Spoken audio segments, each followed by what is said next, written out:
하림 주식 관련해서 매도한 시점에는 조류 인플루엔자 관련된 발생 정보가 없었음을 확인했습니다. 네, 정치적 의도를 가진 억측은 공주 후보자에 대한 공정한 검증을 해칠 수 있고 이런 부분에 대해서 오늘 당당하게 말씀해 주시기 바랍니다. 감사합니다. 네, 마치셨죠? 네. 다음은 한지아 의원님 질의하시겠습니다.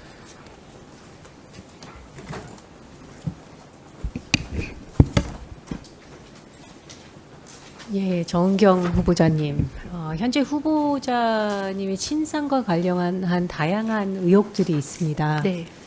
사실 대다수의 국민들께서는 코로나 때 헌신적인 모습으로 알려주셔서 배우자의 코로나 관련 주식 투자라든가 아니면 농지법 위반 의혹들에 대해서는 굉장히 실망스러운 부분이 있지 않으실까라는 생각은 네. 합니다. 왜냐하면 정은경이라는 브랜드 자체가 원칙과 또 검소함 이런 것들을 상징했기 때문이라고 생각을 합니다. 우선 농지법 위반 의혹에 대해서 좀 짚어보겠습니다. 농사를 직접 후보와 배우자분께서 지으셨다고 하셨죠.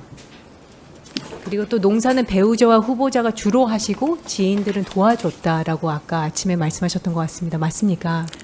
시기 때마다 조금씩 그 상황에 따라서 좀 달랐습니다. 네. 근데 농지법상으로는 제가 알기로 90일 이상 농작을 하면 되는 것으로 되어 있더라고요. 그런데 이제 상식, 이제 이거 단순 계산 문제로 들어가게 됩니다. 아까 아침에 4월부터 10월까지 농사를 짓는 시기라고 하셨습니다. 그러면은 코로나 시기에는 경황이 없었으니까 못 하셨을 거라는 생각이 들고 그건 뭐 충분히 이해할 수가 있을 거라는 생각이 듭니다. 하지만 코로나 시기가 아니더라도 지금은 7월이죠.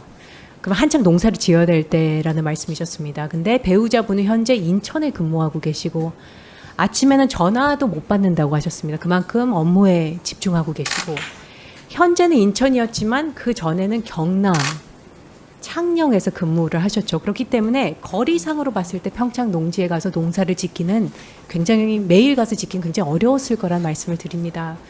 그렇게 생각하면 4월부터 10월까지 아마 주말에만 가셨을 거라고 그것도 주말 매주 가셨을 거라고 가정해서 계산을 한다면은 56일이 나옵니다. 근데 그걸 뭐 반올림해서 60일이라고 하더라도 우리가 농지법상 90일이 안 됩니다. 그래서 법에 설사 이제 90일이 넘는다 하더라도 법의 테두리를 벗어나지는 않을 수 있습니다. 90일이 넘는다면. 하지만 법 취지에는 벗어난다고 저는 생각을 합니다. 그래서 우리가 생각하는 정은경 브랜드, 원칙을 벗어나는 편법과 이런 것들이 이제 그 브랜드에 반하는 그런 모습들이 보이기 때문에 이게 논란이 되는 것 같습니다. 이건 국민이 알고 있는 정은경 브랜드에 어긋나고 국민이 기대하고 있는 모습과는 거리가 있다는 말씀을 드리는데 어떻게 생각하십니까? 그 국민들 눈높이에 맞지 않다라고 판단하시는 부분들에 대해서는 겸허히 받아들이고 송구하다는 말씀드립니다. 농지법 관련해서는 이제 그 작용에 대한 기준을 말씀을 해주셨는데요. 창녕에 있을 때는 코로나 시기였고 또 요양병원 근무하는 특성 때문에 대외 활동을 하지 못해서 그때는 이제 농사를 네. 제대로 짓기는 어려웠다는 말씀드리고 예, 솔직하게 말씀해 주셔서 감사드립니다. 네. 그래서 말씀을 드리는 겁니다. 그러니까 90일이 넘건 안 넘었건 우리가 그 법 취지에 맞지 않는다는 말씀을 드리고 농업이 주 소득원이 아니지 않습니까? 그렇죠? 네. 예. 생계를 위해서 농사를 짓는 농민들께는 그렇기 때문에 이러한 부분들에 있어서는 허탈감을 농민들께 드릴 수 있다는 말씀을 꼭 드리고 싶습니다.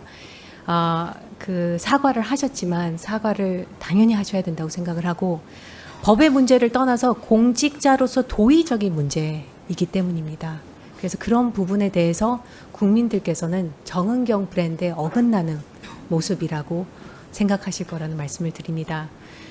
주식 거래에 관련해서도 몇 가지 확인차 여쭤봅니다. 후보자의 배우자는 주식 투자에 상당히 적극적이셨던 것 같습니다. 혹시 언론에 보도된 창해 에탄올 말고 다른 코로나 관련 주식 보유한 사실이 있습니까?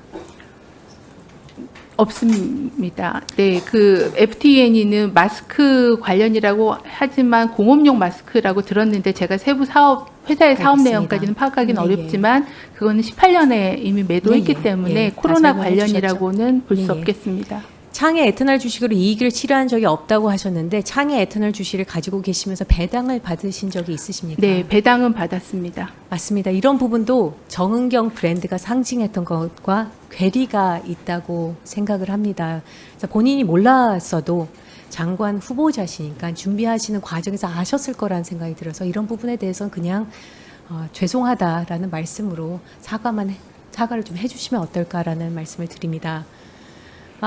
그리고 후보자 배우자 청해 에탄올 보유 관련해서 21년도는 직무 관련성 심사를 신청하지 않은 것으로 이제 말씀을 해주셨고, 그러면 협의 내용과 문서 제출 협의 내용을 이제 감사원과 다 하셨다고 아까 상세히 설명해 주셨는데, 인사혁신처요. 예, 이상이 없는 것으로. 근데 그런 문서를 해주셨나요? 지금 질병관리청이 준비하고 있는 걸로 알고 있는데요. 제가 여기 들어와 있어서 제출했는지는 확인을 못했습니다. 그러니까 이런 부분들도 그 청문회 날짜까지 기다릴 부분이 아니라 사실상 국민들께서는 실망할 수 있고 오해하실 수 있는 부분이 있기 때문에 이런 소명, 이게 해명과 소명은 다르지 않습니까? 해명은 본인의 입장에서 얘기를 하는 거고 소명은 증거 자료를 제출하는 겁니다. 해명은 변명으로 느껴질 수 있지만 소명은 분명한 부분이 아니니까 그래서 소명 차원에서 자료를 꼭 제출해 주시기를 부탁드립니다. 각종 가족 중에 한 가지 더 여쭤봅니다. 누구라도 2020년 3월 25일 전 코로나 진단키트 주식을 매매한 적이 있습니까? 네, 없습니다. 네. 주식 투자 의혹 같은 경우에도 해당 기간의 거래 내용만 제출하시면 쉽게 소명이 되는 부분이라고 생각을 합니다. 그런데 굳이 시간을 끌고 아침에 메일을 보내시고 그 과정 또한 정은경 브랜드 맞지 않았다고 생각합니다. 왜냐? 정치적 술수로 비춰질 수밖에 없거든요. 그래서 그 부분에 대해서도 유감이라는 말씀을 드립니다. 말씀드렸듯이 국민들께서는 여러 가지 농지법에 대한 부분, 이게 위반이든 아니든 간에 주식 거래 내역에 대한 해명이 아니라 소명, 이런 것들을 해주시기를 아마 기다리고 계실 거란 생각이 듭니다.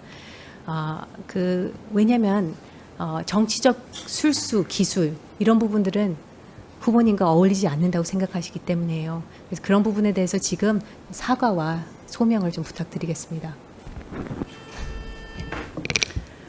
네, 농지법 관련해서는 저희가 98년도부터 27년간 열심히 농사를 지으려고 노력을 했습니다. 그러니까 배우자가 가장 많이 일을 했고 저를 포함해서 가족들이 참여를 했고 그걸로만은 노동력이 부족할 때는 그 지인의 도움을 받았고 그 지인도 남편께서 돌아가시는 바람에 이웃의 또 지인의 도움을 받고 있다라는 그런 공동으로 경작을 해왔다는 설명을 드렸습니다. 국민의 눈높이에 맞지 않은 부분에 대해서는 송구하다는 말씀드립니다. 창해 에탄올 관련해서는 당시에 그게 손소독제의 사업에 진출했다는 정보를 알았으면은 필요한 조치를 했었을 것입니다. 근데 그때는 그런 정보를 저희가 확인을 하지 못했고 어쨌든 그래도 고의성이 없지만 그런 관련 주를 가지고 있었다라는 거에 대해서는 송구하다고 생각을 하고 말씀을 드리고요. 그리고 앞으로는 이런 이해 충돌이 날 수 있는 그런 투자나 거래를 절대 하지 않겠다. 그런 일은 있지 않겠다라고 말씀을 드리겠습니다.